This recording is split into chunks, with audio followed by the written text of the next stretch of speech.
હવે આપણો આગળનો ટોપિક છે કે આ બાયોડાયવર્સિટી જે છે બાયોડાયવર્સિટી, તો એનું ઇમ્પોર્ટન્સ, એનું મહત્ત્વ શું છે અને એનું ફંક્શન શું છે, એનું મેઇન કાર્ય શું છે, અલગ અલગ કાર્ય શું છે, એનું ફંક્શન એટલે કે એનું કાર્ય અને એનું ઇમ્પોર્ટન્સ એટલે કે એની મહત્ત્વતા. તો પહેલાં આપણે સમજીએ કે એનું મહત્ત્વનું કાર્ય શું છે. તો બાયોડાયવર્સિટી જે છે ને એનું મેઇન કાર્ય અથવા એનું સૌથી વધારે ઇમ્પોર્ટન્સ કોઈ હોય ને તો એ છે maintenance of the ecosystem. Ecosystem જે છે ને એને જાળવી રાખવાનું. ઇકોસિસ્ટમ જે છે એને જાળવી રાખવાનું. આપણે બહુ પહેલાં સમજી ચૂક્યા છીએ કે ઇકોસિસ્ટમ જે છે ને એ જાળવવી બહુ અઘરી વસ્તુ છે. ઇકોસિસ્ટમ જે છે એની અંદર બેલેન્સ રહેવું જરૂરી છે. એની અંદર બેલેન્સ રહેવું જરૂરી છે.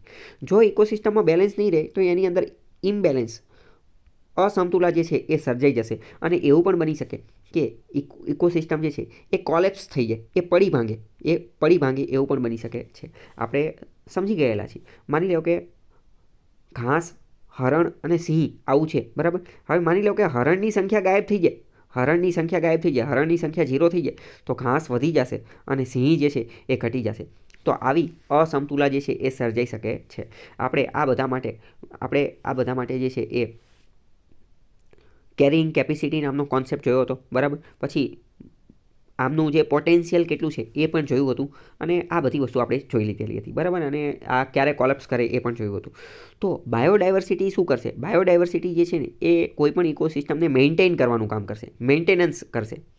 તો કે બાયોડાયવર્સિટી મેન્ટેનન્સ કઈ રીતે કરી શકે? તો ફોર એક્ઝામ્પલ માની લો કે ઘાસ એટલે કે ગ્રાસ, એની પછી હરણ અને એની પછી સિંહ છે. હવે માની લો કે હરણ એલિમિનેટ થઈ ગયું, હરણ ગાયબ થઈ ગયું, હરણ જો ગાયબ થઈ ગયું તો અહીંયા જો એવા કેસની અંદર બાયોડાયવર્સિટી હશે, જૈવ વિવિધતા બાયોડાયવર્સિટી હશે તો હરણની બદલે કોઈ બીજું પ્રાણી હશે જે ઘાસને ખાઈ જશે અને સિંહ એને ખાઈ જશે. પરંતુ માની લો કે બાયોડાયવર્સિટી જ નહીં હોય, ખાલી હરણ જ હશે તો ઇકોસિસ્ટમ કોલેપ્સ થઈ જશે ને, ઇમ્બેલેન્સ, અસમતુલા સર્જાઈ જશે. ખ્યાલ આવ્યો કે બાયોડાયવર્સિટી ઇકોસિસ્ટમને મેન્ટેન કઈ રીતે કરે છે. બીજી વાત કરીએ, બાયોડાયવર્સિટી, માની લો કે ફોરેસ્ટ ખાલી એક જંગલની જ ઇકોસિસ્ટમ છે તો બધા પાણી પીવા ક્યાં જશે? એટલે કે ફોરેસ્ટની અંદર વેટલેન્ડ હોવા જરૂરી છે, કારણ કે ફોરેસ્ટની અંદર વેટલેન્ડ હોય તો એ બાયોડાયવર્સિટી જોવા મળશે કે નહીં. તો ઇન શોર્ટ, બાયોડાયવર્સિટીનું મોસ્ટ ઇમ્પોર્ટન્ટ, સૌથી વધારે મહત્ત્વનું કામ કયું? ઇકોસિસ્ટમને મેન્ટેન કરવાનું, ઇકોસિસ્ટમનું મેન્ટેનન્સ, એની જાળવણી રાખવાનું. ખ્યાલ આવ્યો કે ન આવ્યો? બીજી વાત કરીએ કે બાયોડાયવર્સિટીનું આની સિવાયનું કાર્ય જે છે એ સ્પીસીસ લેવલે, કમ્યુનિટી લેવલે અને ઇકોસિસ્ટમ લેવલે અલગ અલગ હોય છે. ઇકોસિસ્ટમ લેવલે એનું મેઇન કાર્ય શું? તો કે ઇકોસિસ્ટમને મેન્ટેન કરવાનું, એને જાળવી રાખવાનું. બીજી વાત કરીએ, 22 મે જે છે, 22 મેના દિવસને યુનાઇટેડ નેશન્સ દ્વારા international day four biological diversity આની તરીકે ઉજવવામાં આવે છે. 22/05 અથવા 22 મે એ યુનાઇટેડ નેશન્સ એને આંતરરાષ્ટ્રીય બાયોલોજિકલ ડાયવર્સિટી દિવસ તરીકે ઉજવવામાં આવે છે. પરંતુ બીજી એક વાત કે 29 ડિસેમ્બર 1993નો દિવસ હતો, 29 ડિસેમ્બર 1993નો દિવસ, ત્યારે આપણે CBD જે છે, CBD એને લાગુ કરેલું હતું. CBD શું છે? તો કે convention on biological diversity. CBD, convention on biological diversity.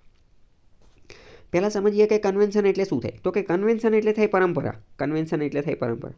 પણ અમુક વાર કેવું હોય કે આ વિશ્વના બધા દેશો ભેગા થાય, અમુક કોઈક મુદ્દો હોય ને તો એ મુદ્દા બાબતે બધા દેશો ભેગા થાય, ચર્ચા વિચારણા કરે અને એના આધારે કંઈક ડોક્યુમેન્ટ બનાવે કે કંઈક બધું નક્કી કરે ને તો એને કન્વેન્શન નામ આપી દીધેલું હોય છે. બધા એક રીતે કન્વેન્શનને તમે બીજી એકદમ દેશી ભાષામાં કેવું હોય તો તમે એવું કહી શકો, વાર્ષિક સંમેલન અથવા એ વાર્ષિક જ એવું જરૂરી નહીં, 2-3 વર્ષે પણ ભેગા થતા.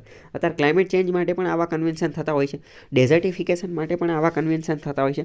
તો એવું જ એક કન્વેન્શન બાયોલોજિકલ ડાયવર્સિટી માટે થયું એટલે એનું નામ આપ્યું CBD, convention on biological diversity, 1993, 29 December, બરાબર.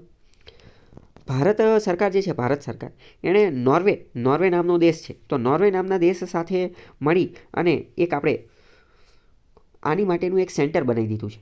કોની માટેનું? તો કે બાયોડાયવર્સિટી માટેનું. એનું નામ શું આપ્યું? તો એનું નામ આપ્યું સેબુપોલ. શું? તો કે centre for biodiversity policy and law. Centre for biodiversity policy and law. પ્રશ્ન પૂછી જશે કે ભારતે આવું કામ કોની સાથે મળીને કરેલું છે? તો આપણે આવું કામ નોર્વેની સાથે મળી અને જે છે કરેલું છે. અને આ ભારતની અંદર બાયોડાયવર્સિટી જે છે, બાયોડાયવર્સિટી, જૈવ વિવિધતા, એની માટેની સર્વોચ્ચ સંસ્થા કઈ છે? તો એની માટેની સર્વોચ્ચ સંસ્થા આપણી NBA છે, NBA એટલે શું? તો કે નેશનલ બાયોડાયવર્સિટી ઓથોરિટી, જે અત્યંત મહત્ત્વનું કામ કરે છે. એક વાત મહત્ત્વની યાદ રાખવું, કોઈ પણ ઇન્સ્ટિટ્યુશન, કોઈ પણ સંસ્થા હોય એમાં જો નેશનલ શબ્દ લાગી ગયો ને, નેશનલ શબ્દ, તો તમારે સમજવાનું કે આ મોસ્ટ ઇમ્પોર્ટન્ટ બોડી છે. મોસ્ટ ઇમ્પોર્ટન્ટ કેમ? કારણ કે રાષ્ટ્રીય લેવલની છે, એ આખા ભારત લેવલની બોડી છે. આખા ભારતની અંદર તમામ રાજ્ય, તમામ જિલ્લા, તમામ બધી જગ્યાએ જે છે એ અમુક ગાઈડલાઇન્સને એ બધું આપવાનું આવતું હશે ને, એ બધાએ માટેની સર્વોચ્ચ બોડી હશે ને તો એ આ નેશનલ વાળી હશે. એની પાસે ઘણો બધો પાવર હશે. એ આખા ભારત દેશની અંદર જે આવેલી હશે એને રેગ્યુલેટ કરી શકશે. તો ઇન શોર્ટ ખ્યાલ આવ્યો. નેશનલ શબ્દ આવે તો અત્યંત મહત્ત્વનું સમજી જવાનું. આપણે વાત કરીએ STIના પેપરની અંદર disaster management, NIDM, national institute of disaster management પ્રશ્ન પૂછાઈ ગયો. કેમ? આગળ શબ્દ હતો નેશનલ, તો કે આખા ભારતની અંદર એની માટેની ઇન્સ્ટિટ્યુશન છે. ઓકે, તો આ એની જેવી જ છે નબા. હવે મેં તમને આ કીવર્ડ કહી દીધો કે નેશનલ આવે ને એટલે મહત્ત્વનું થઈ જાય. તો હવે ગમે ત્યારે તમે આવી તો ઘણી બધી બોડી હોય, પણ પહેલાં તો શું થાય કે આવી બોડી આપણા ધ્યાનમાં આવતી ન હોય, પહેલી વસ્તુ. બીજી વસ્તુ આવતી હોય તો આપણે એને વાંચીને ઇગ્નોર કરીને જતા રહે તો આપણને એ બોડીનું મહત્ત્વ ખબર ન પડતી હોય. પણ હવે મેં તમને એનું મહત્ત્વ કહી દીધું. શું કે કોઈ પણ બોડીની આગળ જો નેશનલ લખેલું આવે છે, સમજવાનું કે મોસ્ટ ઇમ્પોર્ટન્ટ બોડી છે, ઘણો પાવર ધરાવે છે અને આમાંથી પ્રશ્ન પૂછવાની શક્યતા વધુ છે. બરાબર. આપણે વાત કરીએ કે નેશનલ સિસ્મોલોજીકલ ઇન્સ્ટિટ્યૂટ પણ છે. આપણે આજે સિસ્મોલોજી એટલે શું, તો કે ભૂકંપ એ બધું આવે તો એની માટેની પણ બોડી છે. આવી દરેક વસ્તુ જે છે ને એની બોડી હોય જ તે. જેમ કે સર્ટીન જે છે, SERT, computer emergency response team જે છે સર્ટીન, તો એ પણ નેશનલ લેવલની બોડી છે. તો નેશનલ લેવલની દરેક બોડી મહત્ત્વની હોય છે. નબાનું હેડક્વાર્ટર ક્યાં છે? નબાનું હેડક્વાર્ટર છે ચેન્નઈની અંદર. નબાનું હેડક્વાર્ટર ક્યાં છે? ચેન્નઈની અંદર છે. હવે આ નબા જે છે એ શું કરે? તો કે નબાનું મેઇન કામ શું છે?